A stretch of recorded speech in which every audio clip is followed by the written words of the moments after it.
Thank you, Chair. I'm going to start here tonight on the increase of the minimum wage. And before I start, I'm an employer myself, so I understand where it comes from. I understand what it means for the employees to get extra money, and I have no problem with this. But what the employees need to know is that with the increase that they're getting, and if you work it out based on a 40-hour week at the moment, on a person on €11.30, they would gross €452. They would have a net wage of €405.92.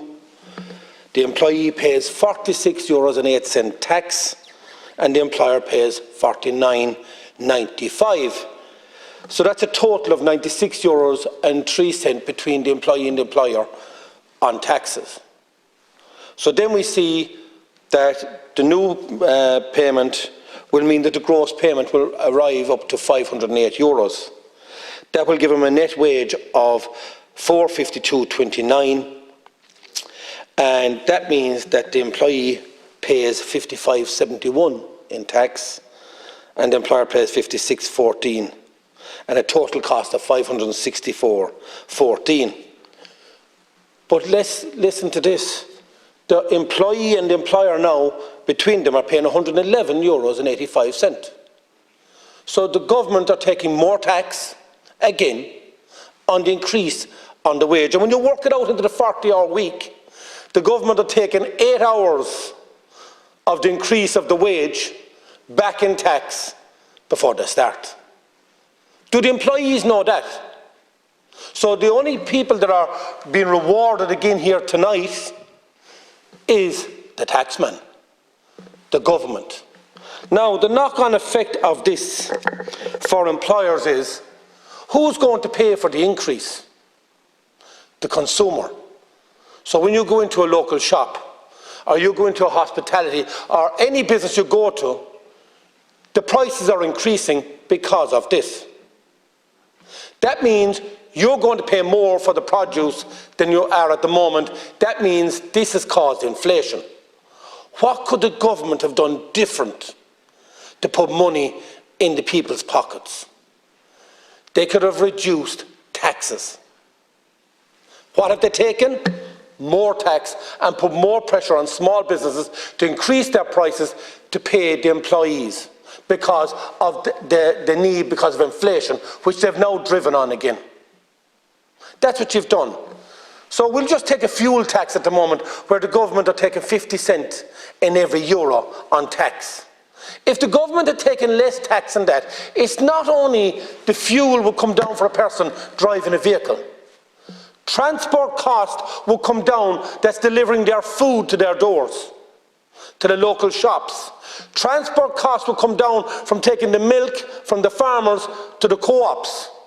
It would have put money straight back into their pockets, and the government wouldn't have got any extra tax.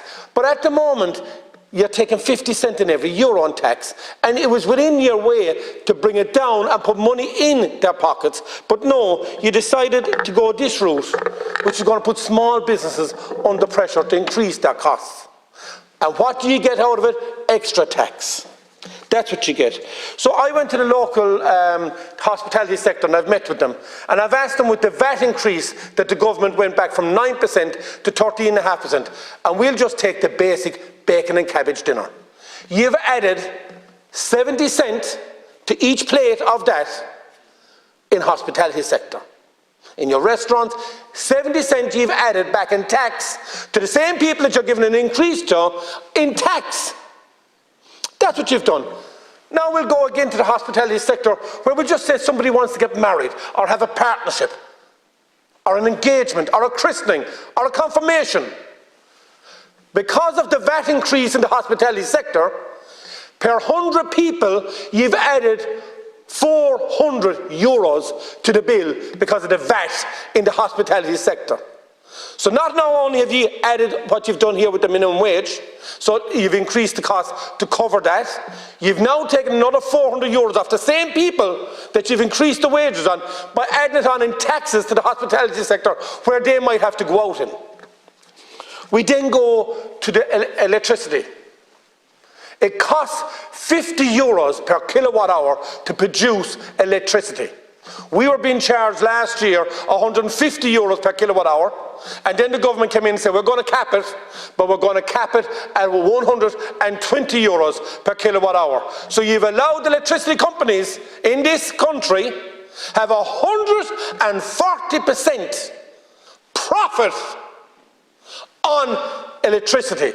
That's what you've allowed for the ESP network. Again, who's paying for it? The same people that are going to get an increase tomorrow in their minimum wage. You're now taking it back in another tax from the lights in their house. So now you've taken it off the food at their table. If they go out, you've taken the increase off them. You've taken extra tax off them because they're increasing their wages.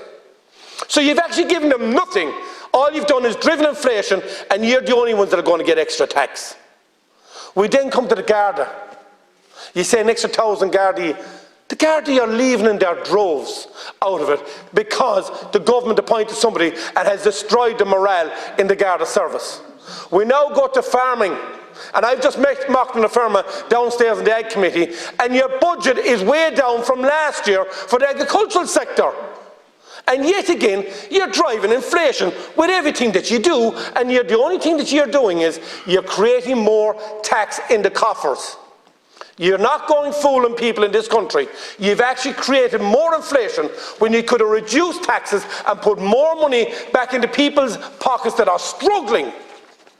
If you reduce taxes on a very simple thing like fuel, which would have a knock-on effect through every producer in this country, every business in this country, through transport networks across the board, you could have put an extra 50 or 60 euros in everyone's pocket. But no, you decided, let's drive inflation up and let's get more tax and let people think that we're winning. Well done, government. Easy known that you have one business person between you.